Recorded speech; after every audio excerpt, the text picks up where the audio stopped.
The blood was what Thomas Quinn noticed first, dark crimson staining the rocky trail like spilled wine, and he knew before he rounded the bend that whatever lay ahead would test every shred of humanity he had left in him. Thomas had been trapping beaver and fox in the mountains of Idaho Territory for the better part of 3 years, content with his solitude after the war had taken everything from him. At 27, he felt ancient, his soul weathered like the leather chaps he wore. The year was 1876, and civilization felt like a distant memory up here in these pine-thick ranges north of Boise. He preferred it that way. People complicated things. People brought pain. But the blood trail spoke of suffering, and despite his best efforts to harden his heart completely, Thomas could not ignore another soul in distress. He urged his pack mule forward, one hand resting on the rifle strapped to his saddle. Mountain lions sometimes dragged their kills along these paths. What he found was no animal. She lay crumpled against a boulder, her traveling dress torn and muddy, one leg bent at an angle that made Thomas wince. Dark hair spilled from beneath a bonnet that had somehow stayed pinned to her head despite whatever catastrophe had befallen her. Her face was pale, lips almost blue, and for a horrible moment he thought he had arrived too late. Then her eyelids fluttered. Thomas dismounted quickly, his boots crunching on loose stone. He knelt beside her, assessing her injuries with the practiced eye of someone who had seen plenty of wounded men on battlefields. The leg was broken, that much was certain. A gash on her forehead had bled considerably, though it seemed to have stopped. Her breathing was shallow but steady. "Madam," he said softly. "Can you hear me?" Her eyes opened slowly, unfocused at first. They were green, he noticed absurdly, like new pine needles in spring.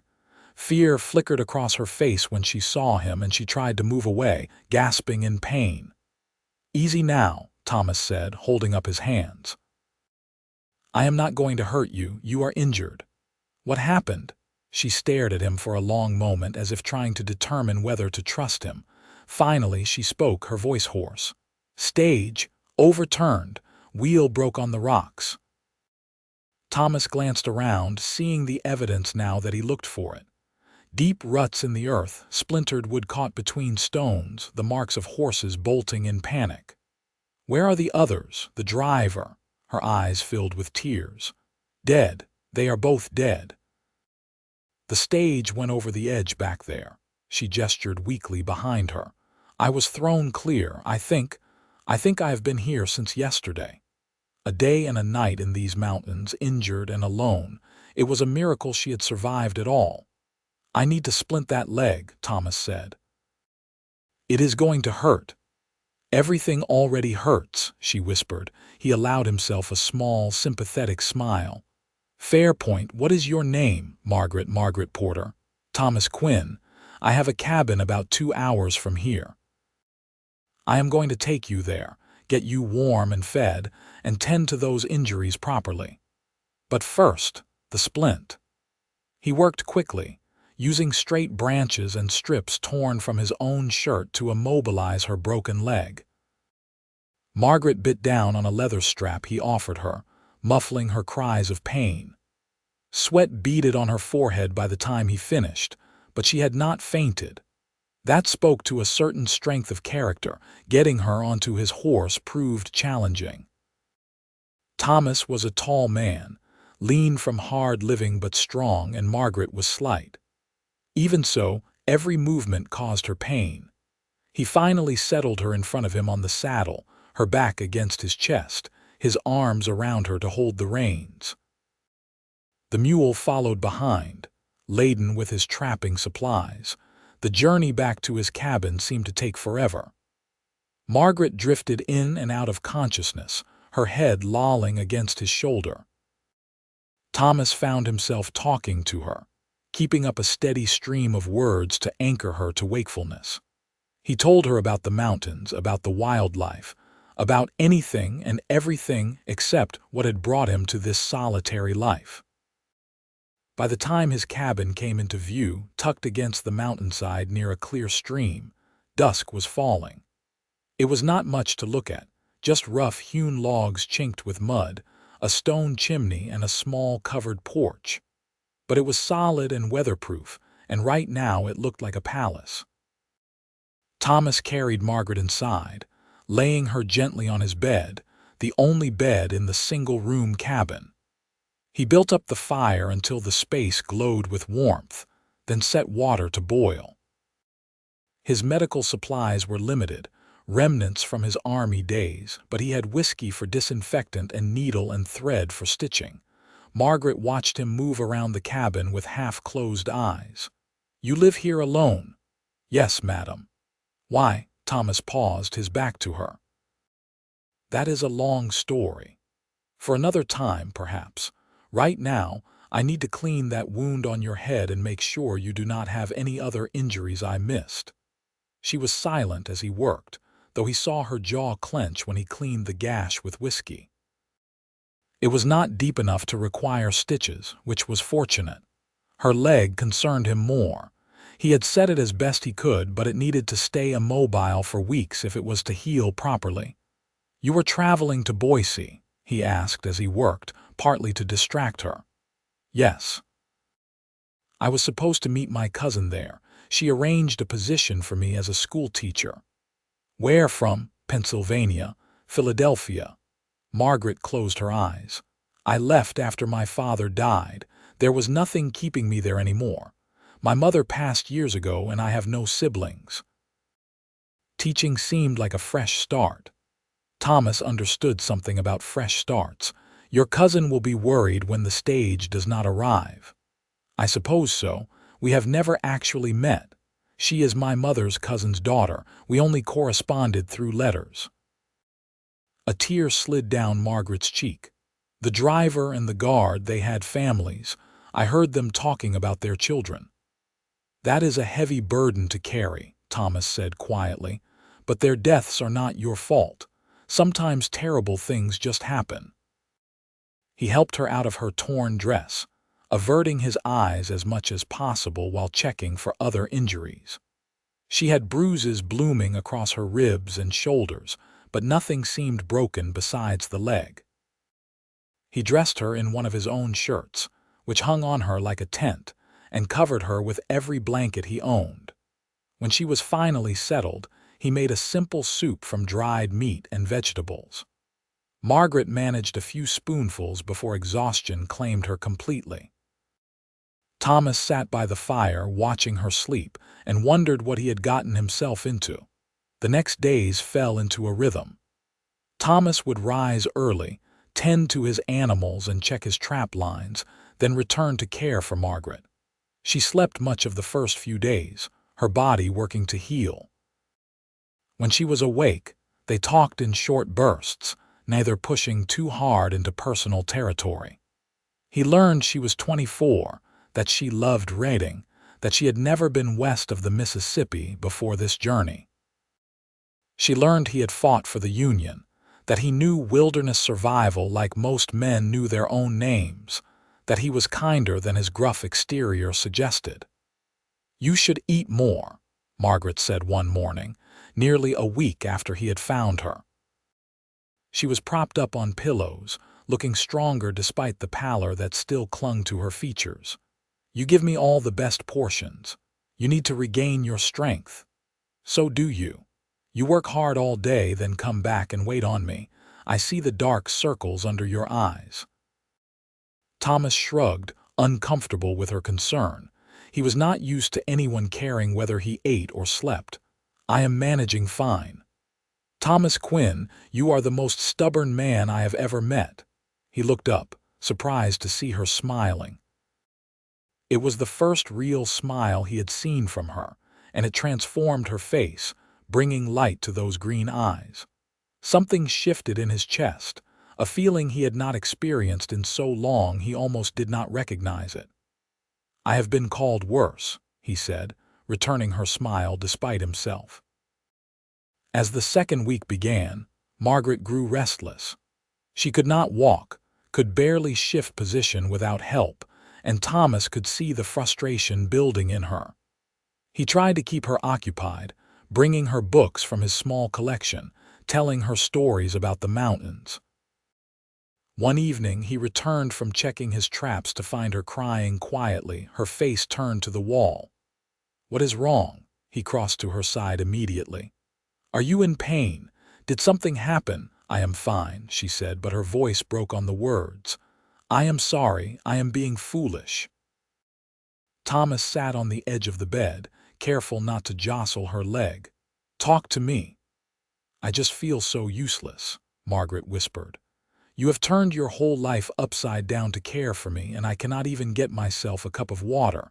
I do not know how I will ever repay you." "I do not want repayment. But I have disrupted everything. You must have places to be, things to do. Instead, you are stuck here playing nursemaid to a stranger." Thomas was quiet for a moment, choosing his words carefully. "The truth is, Margaret, you have not disrupted anything. I had nowhere to be, nothing to do except run my trap lines and sit alone in this cabin night after night. These past 2 weeks, having someone to talk to, someone to care for, it has reminded me what it feels like to be human again. So if anyone owes a debt here, it might be me." She turned to look at him, her eyes searching his face. "What happened to you? What made you come out here alone?" He had known this question would come eventually. Thomas stood, moving to the fire, staring into the flames. "I had a family once, a wife, Sarah. We married just before I enlisted. She waited for me through 4 years of war. When I came home, we had 2 good years. Then cholera came through our town in Ohio. She died within 3 days. After that, I could not bear to stay. Everything reminded me of her. So I came west, kept moving until I found a place where the memories could not reach me." "I am so sorry," Margaret said softly. "It was 5 years ago. The pain fades, but the loneliness becomes a habit." He turned to face her. "Until you ask yourself if you even remember how to be around people anymore." "You are doing fine," she said. "Better than fine. You are patient and kind, and you have taken better care of me than I had any right to expect." Something warm unfurled in Thomas's chest at her words. He crossed back to her, reaching out hesitantly to take her hand. She laced her fingers through his, and they sat like that for a long time, the fire crackling, the wind whistling through the pines outside. The days grew longer and warmer as spring settled over the mountains. Margaret's head wound healed to a faint scar along her hairline. Her leg remained splinted, but the swelling had gone down, and Thomas took that as a good sign. She could sit up for longer periods now, and he had fashioned a sort of chair from logs and furs so she could spend time near the window, looking out at the wilderness. They talked more freely now, the initial awkwardness giving way to genuine friendship. Margaret told him about growing up in Philadelphia, about her father's bookshop, about the rows and rows of volumes she had devoured as a child. Thomas found himself sharing memories he had locked away, good memories from before the war, from his childhood on his parents' farm. "You should read to me," Margaret suggested one evening. "You said you have books." "I am not much of a reader anymore, all the more reason to practice." She gave him a look that was part challenge, part plea. "Please, I am going mad with nothing to occupy my mind." So Thomas found himself reading aloud from a collection of Shakespeare's plays, stumbling over some of the words at first, then finding his rhythm. Margaret closed her eyes and listened, a peaceful expression on her face. It became their evening ritual, an hour or two of reading before sleep. One night he looked up from the book to find her watching him instead of listening. "What is it?" he asked. "I was just thinking how different my life would be right now if you had not found me on that trail." "You would likely be dead," Thomas said bluntly. "Exactly. You saved my life, Thomas." "That means something." He set the book aside. "What does it mean?" Margaret was quiet for a moment, her expression thoughtful. I am not entirely sure yet, but I know that being here with you, even injured and far from where I meant to be, I feel more at peace than I have in a long time. Is that strange? No, Thomas said, his voice rough with emotion. It is not strange at all. The air between them seemed charged with something unspoken. Thomas wanted to reach for her, to close the distance between his chair and her bed, to kiss her the way he found himself thinking about more and more often. But she was injured, dependent on him, and taking advantage of that felt wrong on every level. Instead, he picked up the book again. Should I continue? Yes, Margaret said softly, though her eyes remained on his face. Please. As April turned to May, Thomas began to face an uncomfortable reality. Margaret's leg was healing. In a few more weeks, she would be able to travel. She would go to Boise, take up her position as a teacher, start the new life she had come west to find. And he would return to his solitary existence, trapping and trading and trying to convince himself he was content. The thought filled him with a dread he had not felt since Sarah's death. He was in love with Margaret Porter. He did not know exactly when it had happened, whether it was the first time she smiled at him, or the evening she had held his hand, or one of the 100 small moments in between. But the feeling sat in his chest like a physical weight, growing heavier each day. The question was what to do about it. Margaret seemed to sense the change in him. She grew quieter, more contemplative. Sometimes he would catch her watching him with an expression he could not quite read. One afternoon, Thomas was helping her move from the bed to her chair when she suddenly spoke. Thomas, what will happen when I am well enough to leave? His hands stilled on her arms. I will take you to Boise. Make sure you get to your cousin safely. And then you will start teaching. Begin your new life. What about you? He released her carefully, making sure she was steady in the chair before stepping back. I will come back here, resume my work. Margaret looked down at her hands. Is that what you want? The question hung in the air between them. Thomas felt his heart pounding. This was the moment, he realized.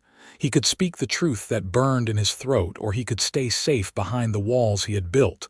No, he said finally. It is not what I want. She looked up at him, her green eyes wide. Then what do you want? Thomas knelt beside her chair, taking her hands in his. I want to be selfish. I want to ask you to stay, even though I have nothing to offer you except this rough cabin and a hard life in the mountains. I want to tell you that somewhere along the way, nursing you back to health, I fell in love with you. But I know you came west with plans, with a purpose, and I have no right to ask you to give that up. Margaret's eyes filled with tears, but she was smiling. You really are the most stubborn man. Did it never occur to you that I might have fallen in love with you too? Thomas felt like the breath had been knocked from his lungs. You what? I love you, Thomas Quinn. I have been trying to figure out how to tell you, how to ask if you felt the same, if there was any chance you might want me to stay. He surged forward, cupping her face in his hands, kissing her with all the pent-up longing of the past weeks. She kissed him back with equal fervor, her fingers tangling in his hair. When they finally broke apart, both breathing hard, Thomas rested his forehead against hers. Are you certain? He asked. Teaching was your dream, a fresh start. Plans change, Margaret said. Dreams evolve. Yes, I wanted a fresh start, a new life. But I never imagined it could be like this with someone like you. I would rather be here with you than anywhere else in the world. It will not be easy, Thomas warned. Winters are brutal. We would be isolated for months at a time. And I know this is fast, maybe too fast. It does not feel too fast, Margaret said. It feels right. Does it not feel right to you? It feels like I have been waiting for you my whole life and did not even know it. They kissed again, slower this time, savoring it. Thomas felt something he had thought lost forever. Hope. A future that held more than just survival. Over the next weeks, They made plans between kisses and whispered confessions of love. Margaret's leg healed enough for her to hobble around the cabin with a makeshift crutch Thomas fashioned. She insisted on helping with small tasks, cooking when she could sit by the fire, mending his worn clothes. "We should go to Boise," Thomas said one evening. "Get married properly, let your cousin know you are alive. She must be worried sick. You want a wedding?" Margaret asked, looking pleased. "I want you to have one. You deserve better than just saying vows to each other in a cabin with no witnesses." "I would marry you right here, right now, without a second thought," Margaret said. "But yes, it would be nice to do it properly. And I should send word to my cousin. She has probably assumed the worst." They waited until Margaret could walk short distances without the crutch, her legs still weak but functional. Thomas loaded his wagon with furs and supplies, helping Margaret onto the seat beside him. It was her first time outside the cabin in nearly 2 months, and she turned her face to the sun with pure joy. The journey to Boise took 3 days of careful travel. Thomas had not been to town in almost 6 months, and he found himself nervous about returning to civilization, even temporarily. But Margaret sat beside him, her hand in his, and that made everything bearable. Boise was growing, buildings sprouting up as more settlers arrived. Thomas guided the wagon to the mercantile, where he typically sold his furs. Inside, he asked about Margaret's cousin, a woman named Margaret Porter. "Sure, I know Kathy," the proprietor said. "She runs the boarding house on Main Street. Poor woman has been beside herself since she heard about the stage accident. The other passengers' bodies were recovered, but there was no sign of you, miss. Everyone assumed you had been dragged off by animals or fell into the ravine and could not be found." Margaret paled. "I need to see her immediately." Margaret Porter proved to be a sturdy woman in her 40s with kind eyes and a warm embrace.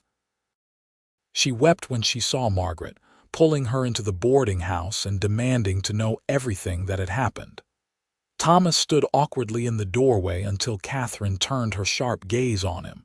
"And you must be the man who saved her life. Come in, come in. Any friend of Margaret's is welcome here." Over tea and cake, they told the story, editing slightly to keep it respectable. Catherine listened with rapt attention, her eyes moving between them with growing understanding. "And now you want to get married," she said when they finished. "It was not a question. If you think it is too hasty," Margaret began. "Nonsense," Catherine interrupted. "I have been married twice, and both times I knew within days whether it would work. You two have spent weeks together in close quarters. If you have not killed each other yet, that is a good sign." She turned to Thomas. "But you had better treat her right, or you will answer to me." "Yes, madam," Thomas said, trying not to smile. "Now you will need a proper dress, Margaret, and you, young man, need a decent suit. We have 3 days to arrange everything." Catherine took over with the efficiency of a general planning a campaign. She found Margaret a simple but lovely dress in pale blue, insisted Thomas get fitted for a proper suit, and arranged for a minister to perform the ceremony at the small church on the edge of town. Those 3 days passed in a blur. Thomas sold his furs for a good price, bought supplies they would need, and even purchased a ring, a simple gold band that made Margaret cry when he showed her. On the morning of the wedding, Thomas stood at the front of the church in his new suit, feeling like an imposter. A handful of people filled the pews, mostly Catherine's friends and a few townspeople curious about the couple with the dramatic story. Then Margaret appeared at the back of the church, and everyone else ceased to exist. She looked radiant in the blue dress, her dark hair pinned up with small white flowers Catherine had found. She walked down the aisle without limping, her green eyes locked on Thomas, a brilliant smile on her face.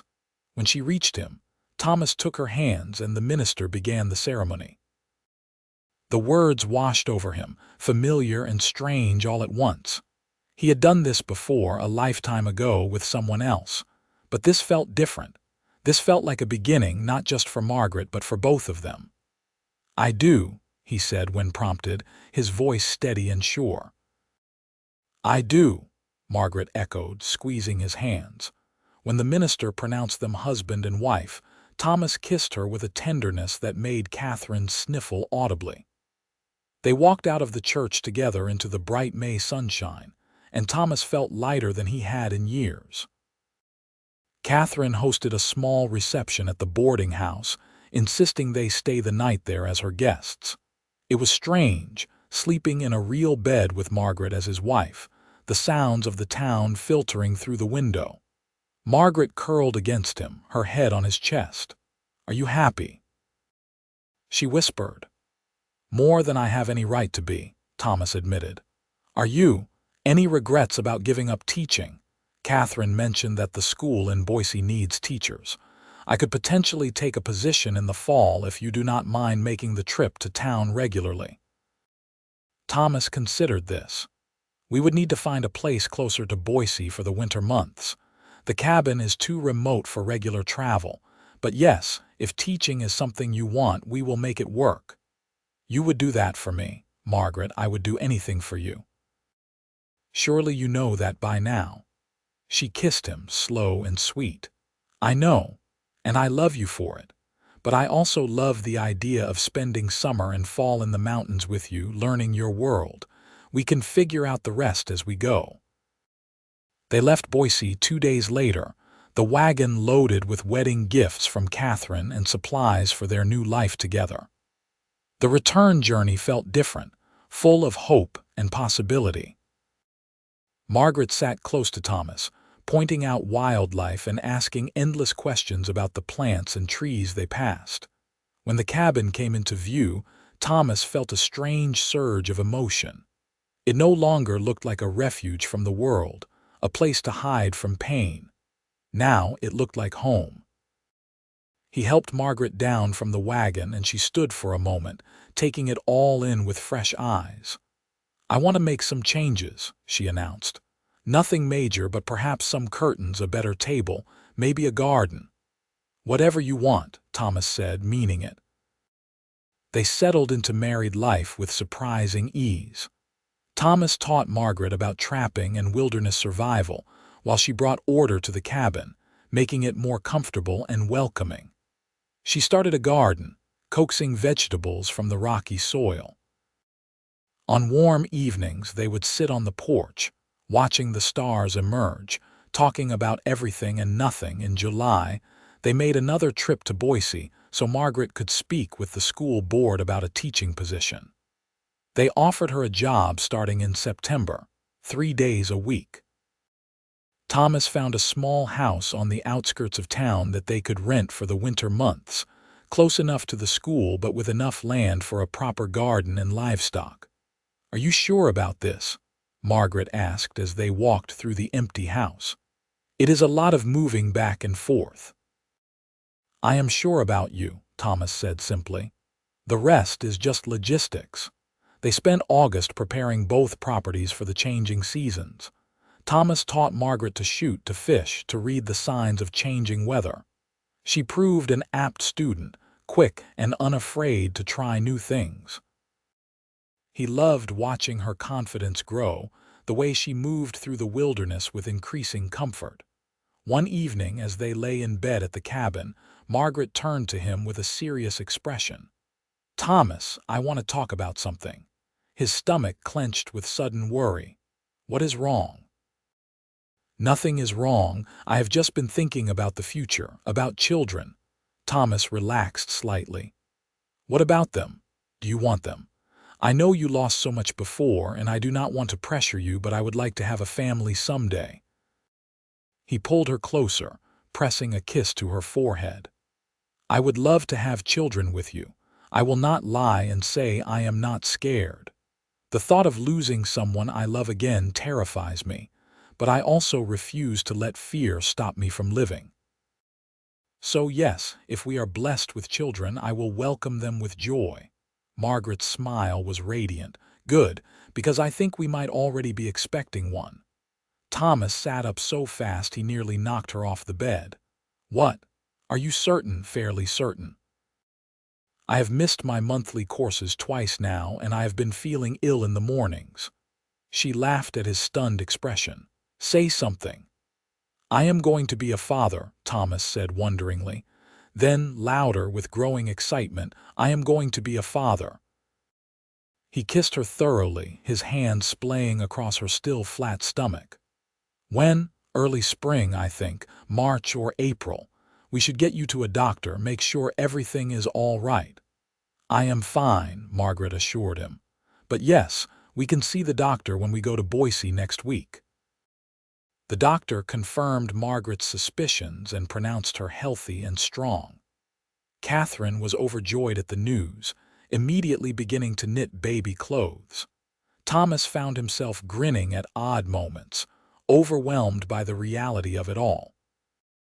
They moved to the Boise house in late September, settling in as Margaret began teaching. She loved the work, coming home each day full of stories about her students. Thomas took on odd jobs around town, fixing things, doing carpentry work, anything to keep busy and contribute while still being close to his wife. As Margaret's pregnancy progressed, she had to give up teaching temporarily, much to her frustration. But she filled her days with reading, sewing baby clothes, and preparing the small second bedroom in the house as a nursery. Thomas built a cradle from pine wood, sanding it until it was smooth as silk. Winter settled over Idaho Territory with cold and snow. Thomas kept the fires burning, made sure Margaret stayed warm and well-fed, and marveled at the changes in her body. She glowed with health despite the discomforts of pregnancy, more beautiful to him than ever. They spent long evenings by the fire, Thomas reading aloud while Margaret knitted or sewed. Sometimes they would just talk, dreaming about the future, about the child who would join them soon. "What do you want?" Margaret asked one night in February. "A boy or a girl?" "Healthy," Thomas said immediately. "That is all that matters to me." "But if you could choose," he considered, running his hand over her swollen belly. "I think a boy might be nice, someone I could teach about the mountains, about trapping and hunting." "You could teach a daughter those things too," Margaret pointed out. "You are right, of course. Either way, this child will know they are loved and wanted. That is what matters." Their son was born on a cold March morning, howling his displeasure at the world with impressive volume. Thomas paced outside the bedroom where Catherine and the doctor attended Margaret, his heart in his throat every time he heard her cry out. When Catherine finally emerged, smiling, and told him he could come in, Thomas practically ran to the bedroom. Margaret lay propped up on pillows, exhausted but radiant, holding a tiny bundle wrapped in blankets. She looked up when he entered, tears streaming down her face. "Come meet your son." Thomas approached slowly, awed by the sight. The baby had a shock of dark hair and a wrinkled red face. When Margaret placed him in Thomas's arms, the infant opened his eyes, deep blue, and seemed to study his father with serious intensity. "Hello there, little one," Thomas whispered, his voice thick with emotion. "I am your papa." "We need to choose a name," Margaret said softly.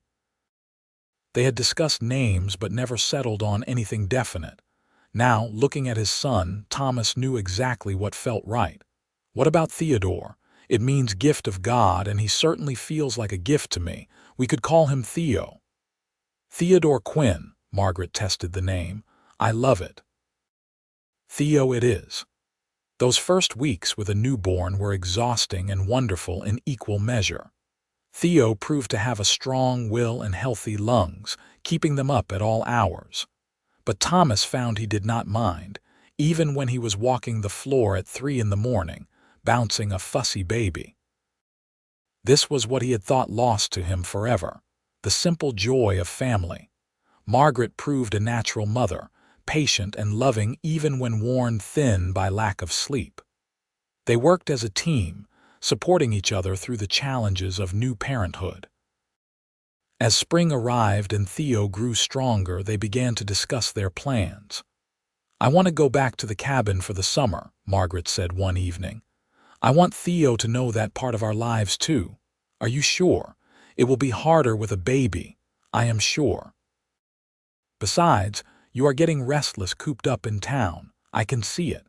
She was right.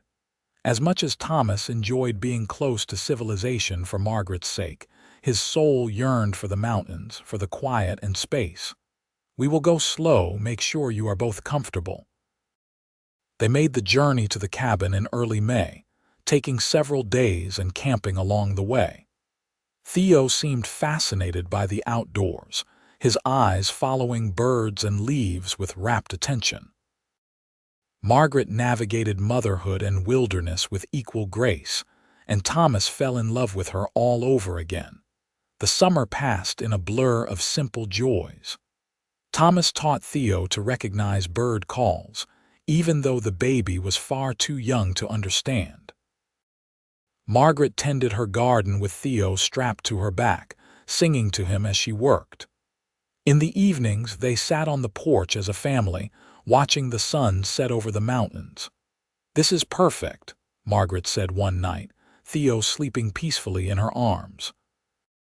"I know it is not what either of us expected when we started this journey, but I would not change a single thing. Not even getting injured and stuck with a grumpy trapper," Thomas teased, "especially not that." She leaned over to kiss him. "That was the best accident that ever happened to me." They fell into a comfortable rhythm over the following years, splitting time between the cabin and the Boise house. Margaret returned to teaching part-time, and Thomas continued trapping in the summer months, though he found his heart was not in it the way it once was.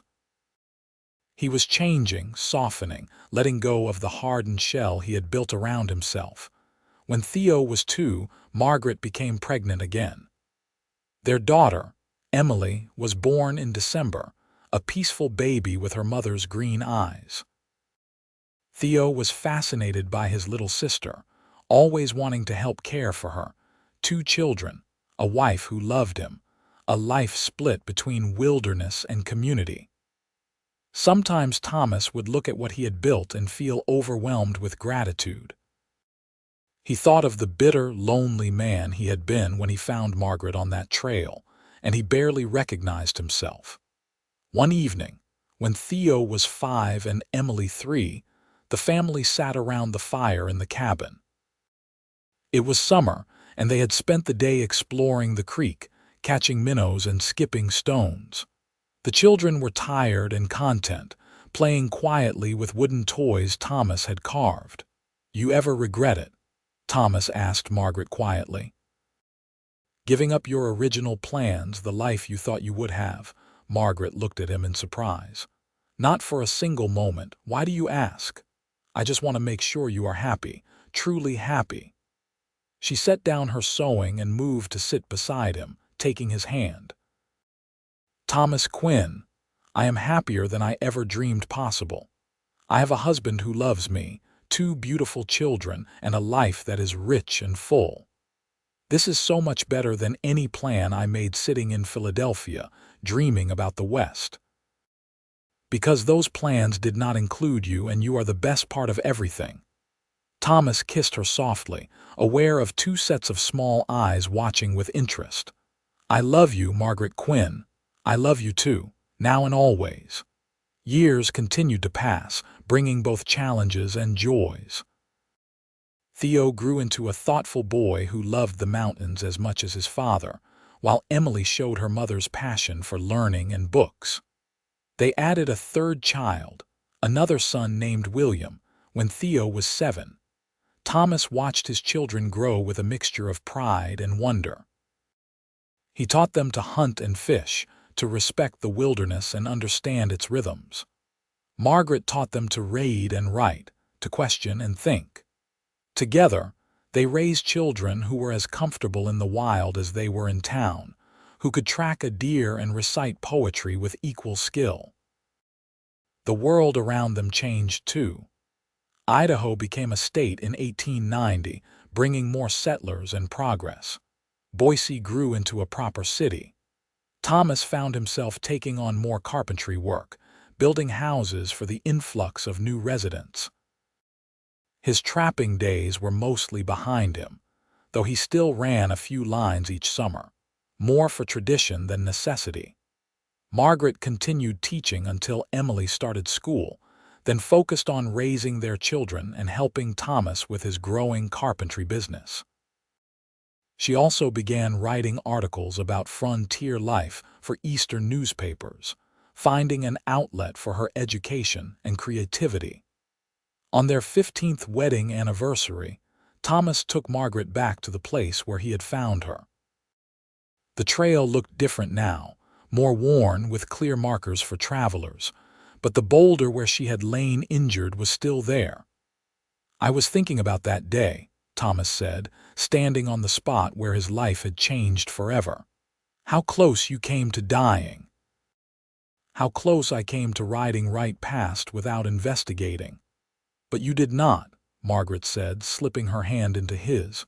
"You chose to stop, to help, to care, and that choice changed everything, for both of us." They stood together in the mountain silence, the wind whispering through the pines. 15 years of marriage, 3 children, countless challenges overcome, and Thomas loved her more than ever. The loneliness that had defined him for so long felt like a distant memory, replaced by the constant warmth of family and purpose. "Thank you," he said softly. "For what?"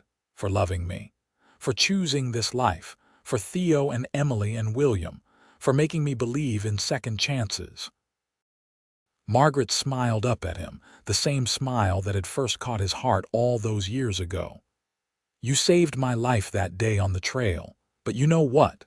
You saved mine too. We saved each other." As they rode back to the cabin where their children waited, Thomas reflected on the strange and winding path that had brought him here. The war, the loss, the years of isolation, all of it had seemed like nothing but pain at the time. But it had led him to that trail on that particular day, to a woman who would become his whole world. The children ran out to greet them when they arrived. Theo, now 12 and already nearly as tall as his mother, Emily, a bright 9-year-old with endless questions, and William, a rambunctious 5-year-old full of energy. They surrounded their parents, all talking at once about their day, the fish they caught, the fort they built. Thomas looked at Margaret over their children's heads, and she smiled, that understanding passing between them that needed no words. This was what they had built together from that chance encounter on a mountain trail. This warmth, this love, this family. As the years continued to roll by, the Quinn family became well known in Boise. Thomas's carpentry business thrived, and he took on apprentices, passing down his skills. Margaret's writing gained a following, and she eventually published a book about their life, carefully edited to maintain their privacy while sharing the beauty of the Idaho wilderness. Theo followed his father into carpentry, showing a natural talent for woodworking. Emily shocked everyone by declaring she wanted to be a doctor, and Thomas and Margaret supported her ambition despite the raised eyebrows from neighbors. William proved to be the most academic of the three, with a love for mathematics and engineering. When Theo turned 18, he announced his intention to marry a girl from town, the daughter of the mercantile owner. Thomas watched his son stand at the same church altar where he had married Margaret, and felt the strange bittersweetness of watching a child become a man. "They grow up too fast," Margaret whispered beside him, dabbing at her eyes with a handkerchief. "They do," Thomas agreed, "but we raised him well. He will be fine," and he was. Theo and his bride built a house just down the road from the Quinn home in Boise, and within 2 years, Thomas and Margaret became grandparents to a baby girl. Emily left for medical school in California, one of only a handful of women in her class. The pride Thomas felt when he saw her off at the train station was almost overwhelming. His daughter, pursuing her dreams with the same determination her mother had shown all those years ago. William went east to university, studying engineering, but returned every summer to help his father with building projects and spend time in the mountains he loved. Through it all, Thomas and Margaret remained each other's constant. They still split time between Boise and the cabin, though as they aged, the mountain winters became harder. But every summer, they would load up the wagon and head to their mountain home, spending lazy months by the stream, walking the familiar trails, remembering. On their 30th anniversary, Thomas took Margaret back to the cabin for a week alone, their children all grown and occupied with their own lives. It was early June, the mountains lush and green, the creek running high with snowmelt. They sat on the porch in the evening, the same spot where they had spent countless hours over the decades. Thomas was 57 now, his dark hair liberally streaked with silver. Margaret was 54, laugh lines crinkling around her eyes, her figure softened by time and childbearing. But when he looked at her, he still saw the woman he had fallen in love with, still felt his heart skip a beat. "We have had a good life," Margaret said, her hand in his. "The best," Thomas agreed. "Better than I ever imagined possible. Do you ever think about what might have been? If that stage wheel had not broken, if you had not been on that trail that day," Thomas considered. "Sometimes, but not with regret, more with gratitude that things worked out the way they did.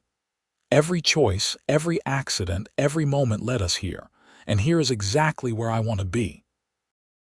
"Me too," Margaret said softly. "I had such specific plans when I left Philadelphia. I was going to be an independent school teacher, building a life on my own terms. And I did build a life on my own terms, just not the one I expected. This life with you, with our children, it is so much richer than anything I dreamed up on my own." They sat in comfortable silence, watching the stars emerge in the darkening sky. An owl called from the nearby trees, and somewhere in the distance, a wolf howled. The sounds of the wilderness that had been the backdrop to their life together. "I want to be buried here," Thomas said suddenly.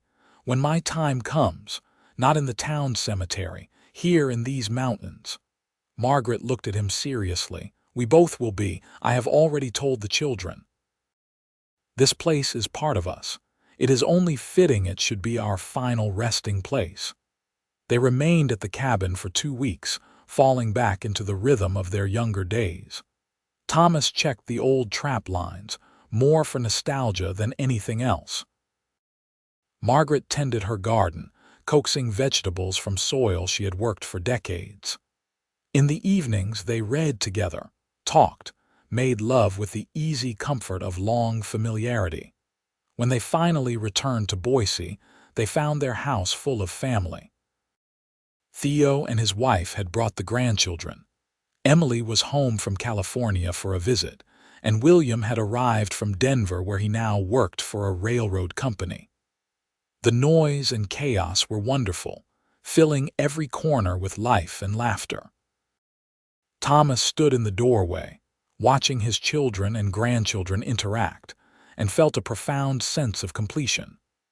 This was his legacy, not just the children themselves, but the love that connected them all, the foundation he and Margaret had built together. That night, lying in bed with Margaret, he pulled her close. "Thank you for saying yes all those years ago, for taking a chance on a lonely trapper who did not have much to offer except love." "You had everything to offer," Margaret corrected him. "You just did not know it yet." "And I would say yes again, 1,000 times over." The following years brought more changes. Emily married a fellow doctor and opened a practice in Boise, allowing her to be closer to family. William married and started a family of his own in Denver, though he visited frequently. Theo took over Thomas's carpentry business, as his father's joints grew stiff with age. Thomas and Margaret settled into a peaceful old age, surrounded by children and grandchildren, their lives rich with relationships and memories. They still made the trip to the mountain cabin each summer, though they no longer stayed as long, and Thomas hired someone to maintain the property when they were not there. On a warm July evening, when Thomas was 68 and Margaret 65, they sat on the cabin porch watching the sunset. The mountains glowed gold and purple in the fading light, and the air was sweet with the scent of pine and wildflowers. "I have been thinking," Margaret said, breaking the comfortable silence. "About what?" "About that day you found me on the trail. I was terrified, in pain, certain I was going to die. And then you appeared, this rough stranger with kind eyes, and I knew somehow that I would be all right. Even injured and scared, I felt safe with you." "Is that not strange?" "Not strange," Thomas said. "I felt something too, even then. Like I had been waiting for you without knowing it. Like finding you was the reason I had come to these mountains in the first place." "Fate," Margaret mused. "I never used to believe in it. But how else do you explain two people from such different worlds ending up on the same remote trail at exactly the right moment? However you explain it, I am grateful for it every day." They sat together as the stars began to appear, holding hands like they had done countless times before. Thomas thought about the journey that had brought them here, all the twists and turns, the moments of joy and sorrow, the ordinary days that made up a life. He thought about Sarah, his first love, and felt no guilt for the happiness he had found with Margaret. He had learned that the heart was large enough to hold all of it, past and present, grief and joy, without diminishing any of it. When they returned to Boise that fall, Thomas's health began to decline. Nothing dramatic, just a gradual slowing, a tiredness that no amount of rest seemed to cure. The doctor said his heart was wearing out, that at his age it was to be expected. Margaret refused to accept it at first, insisting on different doctors, different treatments. But Thomas took her hands and asked her to let him go peacefully when the time came, without extraordinary measures. "I have had a full life," he told her, "more than full. I have been blessed beyond measure. When God decides it is my time, I am ready." "Well, I am not ready," Margaret said fiercely, tears streaming down her face. "I need you, Thomas Quinn. I have always needed you." "And you will always have me," he promised. "Death does not change love. I will be with you always, in every sunset over the mountains, in every story you tell our grandchildren, in the life we built together." Thomas made it through the winter, growing progressively weaker. The family gathered around him, taking turns sitting with him, sharing memories and love. He held each of his grandchildren, telling them stories about the mountains, about the importance of family, about choosing kindness. In early March, on a day when spring seemed to whisper in the air despite the lingering snow, Thomas asked Margaret to help him sit by the window where he could see the mountains in the distance. "You remember what you said to me when you first woke up in my cabin?" he asked her. Margaret thought back across the years. "I asked where I was. And do you remember what I said? You said you were not going to hurt me. And I hope I kept that promise. I hope I gave you a good life, Margaret. I hope I made you happy." "You gave me everything," she said, her voice breaking. "You gave me love and family and adventure and peace. You gave me the whole world." Thomas smiled, reaching up to touch her face one last time. "Then I can go peacefully knowing I did right by you." "Not yet," Margaret pleaded. "Stay a little longer." "I am tired, my love, so very tired." He closed his eyes, his hand still in hers, and slipped away as gently as falling asleep. Margaret sat with him for a long time, unwilling to let go, even as her children gathered around her with tears and embraces. They buried Thomas in the mountains as he had wished, in a peaceful spot near the cabin with a view of the valley below. The whole family made the journey, along with friends from Boise and beyond. Margaret stood by the grave, dry-eyed and composed as the minister said the words that committed her husband's body to the earth. After everyone else had left, she remained, sitting on the ground beside the fresh grave. "You were right," she said softly. "Love does not end with death. You are still here in my heart, in our children, in every memory we made together, and I will carry you with me until we meet again." Margaret lived another 12 years, surrounded by her loving family. She spent her summers at the cabin, tending Thomas's grave, walking the trails they had walked together. She wrote another book, this one a memoir of their life together, and it became quite popular, inspiring other women to seek their own adventures. Her grandchildren adored her, sitting for hours listening to her stories about their grandfather, about the early days in the wilderness, about love and loss and everything in between. She taught them to be brave, to be kind, to grab hold of life with both hands and not let fear hold them back. When Margaret passed peacefully in her sleep at the age of 77, they buried her beside Thomas in the mountains. Her children and grandchildren gathered around both graves, telling stories and sharing memories, celebrating 2 lives well lived and a love that had transcended time and circumstance. Theo, now in his 50s, stood beside his parents' graves and spoke to the assembled family. They found each other in the wilderness, 2 lost souls who became each other's home. They taught us that love is a choice you make every day, that family is the greatest treasure, and that second chances are possible if you are brave enough to take them. We are all here because a lonely trapper stopped to help an injured woman on a trail, and that one act of kindness changed everything. Years later, the cabin still stood in the mountains, maintained by the Quinn descendants who visited regularly. The graves were always tended, fresh flowers placed there in summer, pine boughs in winter. The story of Thomas and Margaret became family legend, passed down through generations, a testament to the power of love found in unexpected places. The mountains remained, constant and eternal, holding the story of a lonely trapper and the woman who changed his life. Where once there had been only solitude and sorrow, there was now a legacy of love, family, and hope. And in the whisper of wind through the pines, in the babble of the creek, in the golden light of sunset, their love story continued, a reminder that sometimes the broken trail leads exactly where you need to go.